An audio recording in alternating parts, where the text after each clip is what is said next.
Bem-vindo à Bíblia de Estudo comentada em áudio.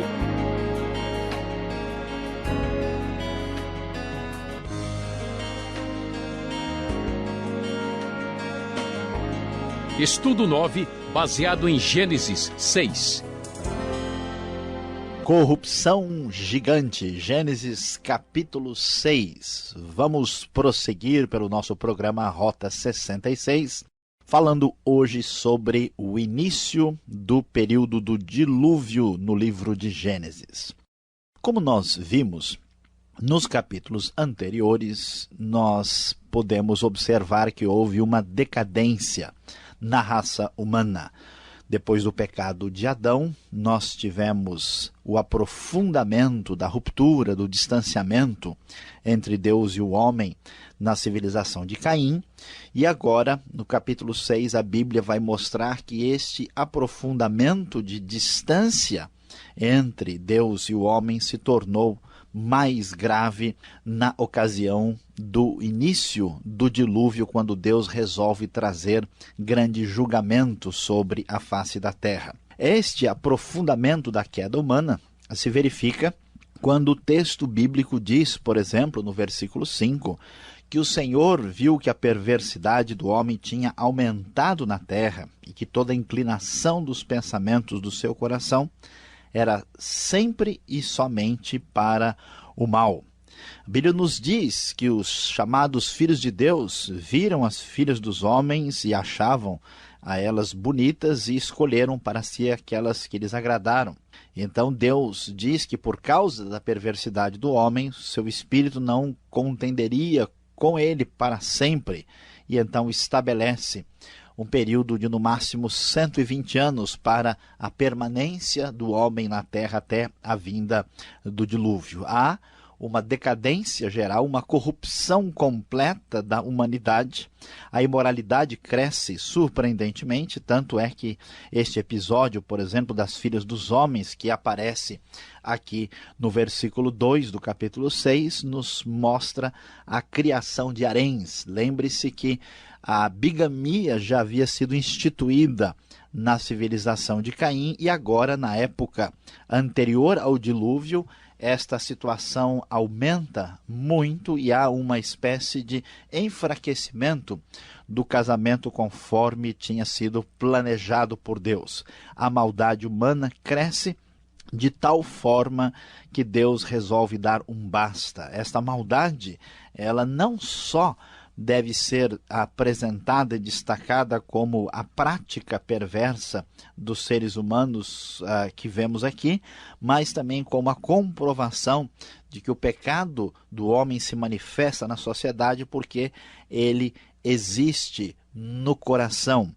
Então o texto nos diz que a inclinação do pensamento do coração do homem era sempre e somente para o mal. Uma das doutrinas importantes da Bíblia é a necessidade completa de redenção do homem por ser ele pecador por natureza, por estar totalmente depravado no seu coração, longe de Deus e necessitado de salvação e de redenção divina. Isso se percebe claramente neste versículo de número 5. Por isso, Deus, por causa da sua justiça, estabelece a necessidade de um julgamento geral. Deus não poderá permitir que as coisas continuem assim. Portanto, o julgamento cairá e atingirá toda a humanidade.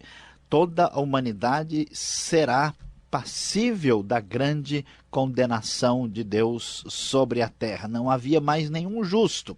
Versículo 9 nos mostra que apenas Noé é considerado justo e íntegro entre o povo de sua época, porque ele andava com Deus. Todo o restante da humanidade acabou se corrompendo. Por isso Deus disse que iria fazer desaparecer da terra o homem que criei, no versículo 7.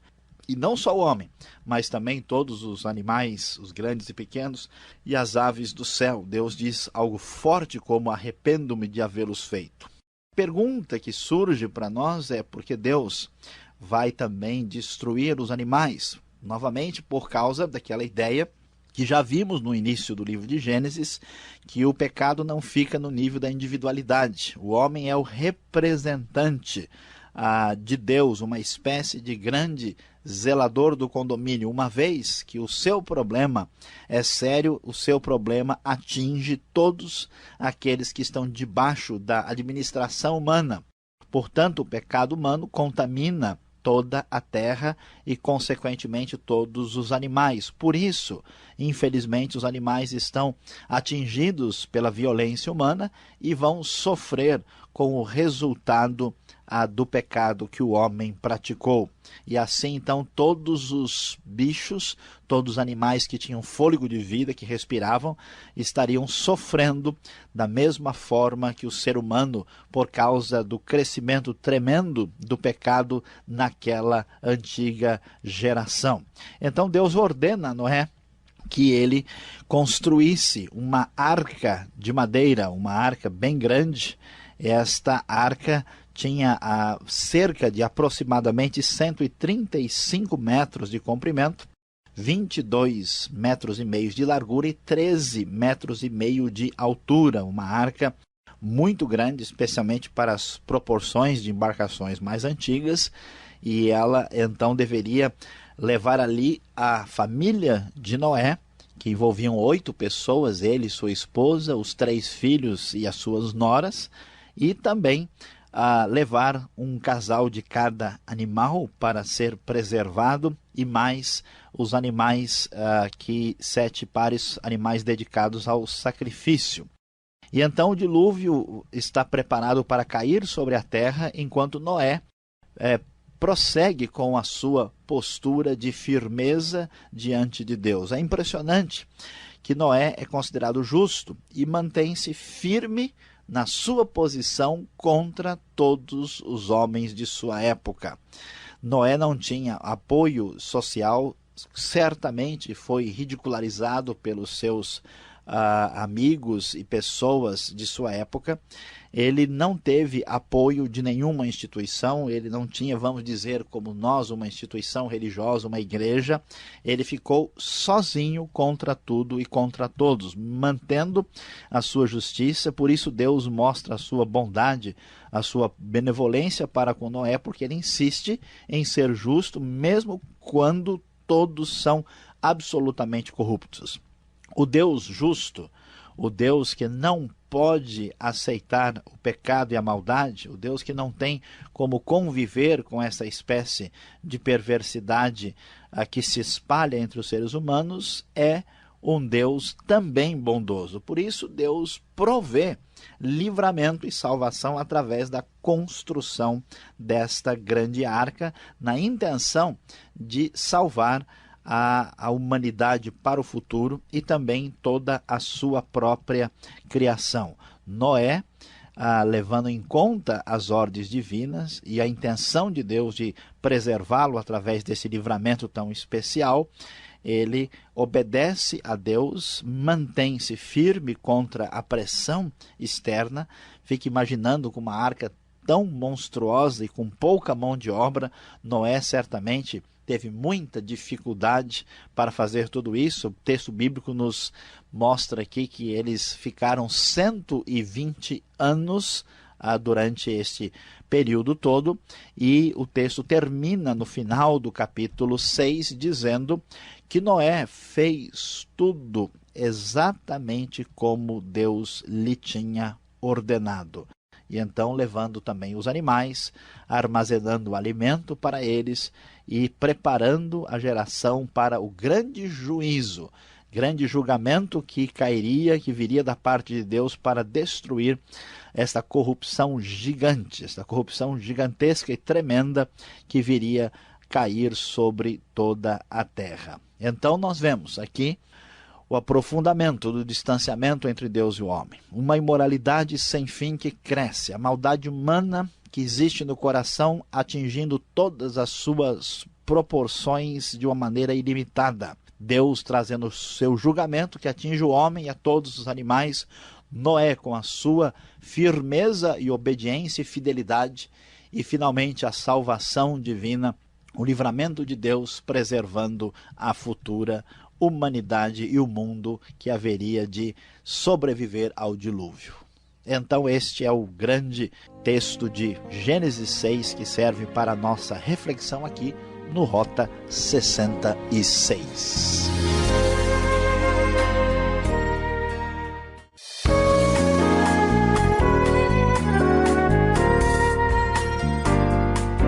Depois da sua exposição, sua breve exposição, e aproveitando que antes que caiam as águas, as chuvas venham, eu tenho um dilúvio de perguntas aqui para você. E eu acho que o nosso ouvinte que está nos acompanhando também gostaria de parar agora o seu radinho para entrar com algumas perguntas para depois seguirmos em frente. Sayão, quem eram os filhos de Deus e filhas dos homens? Você pode explicar um pouquinho melhor essa situação? Bom, Alberto, eu estou me preparando aqui com guarda-chuva, com a minha capa, porque as muitas águas vão chegar e vão rolar mesmo. Eu vou vir de galocha hoje. É isso aí, mas olha, essa pergunta é muito importante, muito certamente especial, porque muitas são as pessoas que leem o texto e não conseguem entender. E, na verdade, não é tão fácil assim. Há algumas tentativas de explicações para essa pergunta. A ideia é que esses filhos de Deus, que apesar do nome não parece gente muito boa aqui, eles vão atrás dessas filhas dos homens e produzem uma geração de gente perversa. Alguns estudiosos, por causa daquilo que a gente já estudou lá no caso de Caim e de Sete, acreditam que talvez esses filhos de Deus seriam a geração de Caim que se juntou com a geração dos filhos de Sete, e houve uma espécie de mistura entre aqueles que serviam a Deus e os que não serviam. Isso trouxe então uma decadência, uma corrupção geral e completa. Mas essa ideia não parece ser a melhor, porque até sugere que só havia moças bonitas somente, né, na geração de Caim, e o texto não sugere nada disso. Outra possibilidade, que é meio estranha e esquisita, algumas pessoas acham que os filhos de Deus seriam anjos, porque essa expressão tem esse sentido, por exemplo, no livro de Jó. Mas a pergunta é como é que anjo se junta, né, com mulheres e tem filhos? O próprio Jesus disse, né? É muito difícil isso. Então, quem defende essa ideia ainda acha que talvez seriam anjos no sentido de espíritos maus que teriam possuído pessoas e causado isso. Mas mesmo que esses anjos maus possam estar por trás dessa história toda, essa ideia ela encontra várias dificuldades e barreiras. A outra possibilidade é que filhos de Deus pode ter o significado de homens poderosos, reis, né? Gente de muita força política, e isso poderia significar o seguinte, que esses poderosos maus, por causa da sua riqueza e do seu poder, fundaram os primeiros haréns, e juntaram muitas mulheres, assim, destruindo aquela maneira de pensar correta que Deus tinha instituído na criação de Adão e Eva. Isso estaria de acordo com a ideia de que as coisas pioraram na geração de Caim, né, com Lameque, com Ada e Zilá, e agora, na época do dilúvio, há uma corrupção total, uma espécie de instituição da poligamia. Essa ideia parece ser bastante razoável e eu diria que é a minha sugestão para entender esse texto. O certo é que não podemos explorar muito aquilo que o texto não diz. É verdade, né? Nós demos isso como sugestão e não como uma coisa absoluta e definitiva. Então vamos entender aquilo que o texto diz e não colocar aquilo que o texto não diz. Já que estamos falando nesses poderosos, os nefilins, gigantes. Que terra de gigantes era esta, né, da época bíblica antes do dilúvio? Podemos acreditar em super times de basquete, então? Pois é, a gente não tem certeza, né, se essa expressão ela realmente se refere à turma da NBA da época ou coisa do tipo, né? Não sei. Na verdade, a palavra Nefilim, que é o que está no original, assim, por exemplo, que aparece na NVI, ela significa literalmente caídos. A tradição depois é que deu origem à ideia de gigantes, e tem sentido até. Agora a pergunta é, esses gigantes que são originados a partir desses casamentos estranhos, que gigantes são esses? São gigantes fisicamente, né? São monstros ou pessoas enormes, né? Ou são gigantes no sentido não literal? o que poderiam ser, de novo, pessoas muito poderosas, dominadores, né? Então, a possibilidade dessa ideia é grande porque, inclusive, a palavra hebraica significa caídos, que dá mais uma ideia de gente muito pecadora e perversa do que propriamente pessoa de muita altura. Então, a possibilidade é essa, ou são pessoas gigantes literalmente, ou gigantes no sentido de poder. E se forem no sentido de poder, isso está de acordo com a decadência e a corrupção da época. É quase que inevitável, quando falamos em gigantes, não lembrarmos de quem? Do grande Golias, né? Exatamente. Então as pessoas começam a ter essa tendência de pensar em gigantes como um Golias que Davi teve que enfrentar. Isso é um capítulo à parte, vamos falar lá para frente, mas não podemos fazer essa associação, né? Não, nesse caso não é possível, não. São totalmente independentes e distantes os relatos. Tá bom, então vamos deixar agora a chuva, já está ficando nublado aqui o estúdio. Esse texto que nós lemos agora em Gênesis capítulo 6, o dilúvio demorou quanto tempo para chegar? Era algo assim que a previsão do tempo, né? O instituto da época que fazia a medição não estava prevendo? Deixa eu guardar minha galocha aqui do lado e vamos ver o que nós podemos responder aqui. Veja, na verdade, quando nós lemos o próprio texto bíblico, aí no capítulo 6, nós vamos encontrar uma informação adequada a respeito disso. O texto diz, no versículo 3, que o homem não iria viver além de 120 anos. Muitas vezes, quando se lê isso no versículo 3, as pessoas imaginam que esse é um tempo da vida individual do ser humano, que a partir daí os homens deixaram de viver 800, 900 anos, passaram a viver 120. Na verdade, a ideia correta não é essa. A data de validade não está incluída aí. Não. A ideia é exatamente que o ser humano vai ficar na Terra mais 120 anos. A ideia é a paciência de Deus dizendo, olha, eu vou dar 120 anos para vocês ouvirem a mensagem, o testemunho de Noé, e então eles tiveram todo esse tempo para se arrepender e crer na palavra que estava sendo dirigida a eles. Então, esta referência dela muitas vezes confunde, porque depois a pessoa vai ler a história da vida de Abraão, de Isaac, de Jacó e outros, e eles vivem mais de 120 anos. Mas então, nesse caso, não é referência a duração da vida, mas o tempo que o dilúvio demoraria para cair. São 120 anos, não temos ideia exata de que calendário é esse, conforme nós já vimos aí nos estudos passados do livro de Gênesis. Para comprar uma passagem, né, de ingresso na arca, o sujeito podia pagar até 120 anos, né? E mesmo assim não quis, né?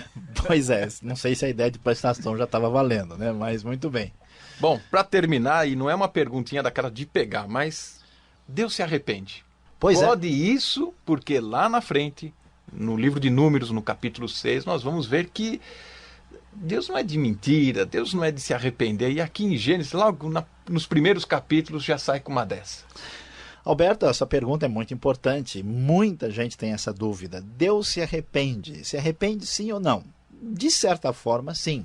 Mas na verdade, não. Deus não se arrepende no sentido absoluto do termo, quando a gente diz, por exemplo, puxa, eu me arrependo de ter comprado aquele carro.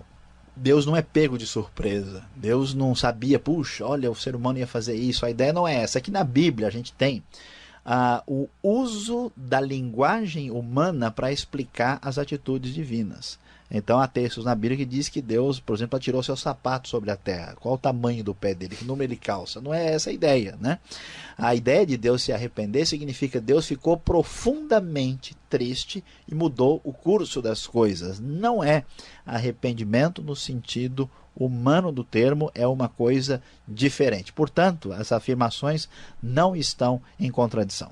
É para entendermos a linguagem do livro feita para o próximo, para o homem, né?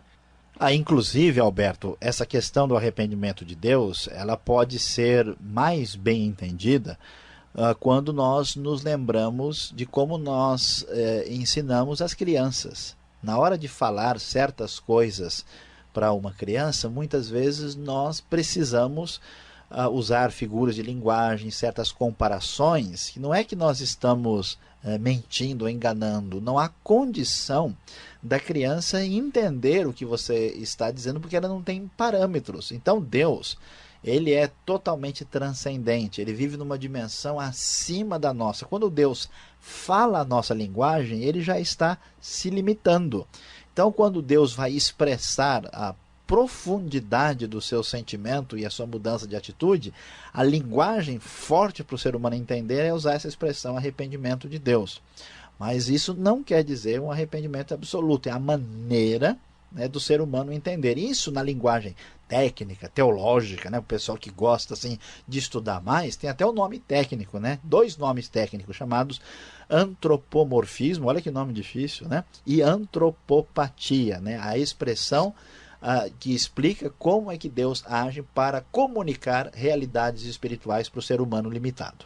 Isso é um quebra-língua, viu? Essa explicação, né? Exatamente, mas falei só uma vez para o pessoal não ficar assustado, hein? E, de fato, é um termo teológico que merece, né, uma atenção especial. Quero agradecer as respostas das perguntas e vamos em frente até o final. Ok, obrigado.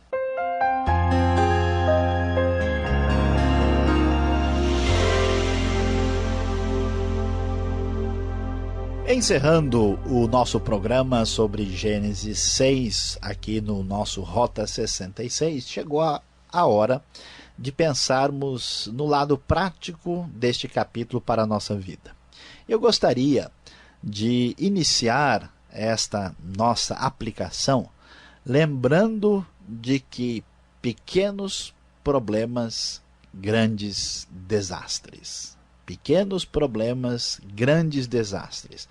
Muitas vezes nós imaginamos que o mal, que a corrupção, que a decadência é uma coisa assim que atinge certas pessoas muito malvadas e que atinge somente graves pecadores e grandes coisas. Mas na verdade não é assim. O que nós vamos ver no livro de Gênesis é que os pequenos problemas que começaram com falta de atenção à palavra de Deus, ingratidão, desprezo à mensagem do Senhor, cresceram até o ponto de que a coisa perdeu o controle total.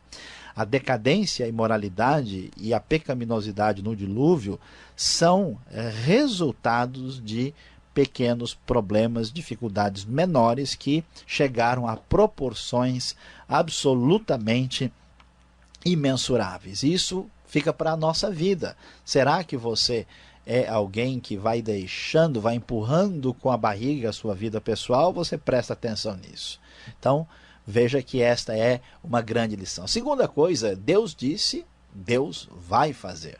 Então, quando foi anunciado o julgamento, o juízo, muita gente não levou a sério. Mas a palavra de Deus é verdadeira para sempre, permanece nos céus e ela se cumpre. Quando nós falamos sobre a vida eterna hoje, sobre condenação eterna, sobre os problemas do pecado, muita gente não leva a sério.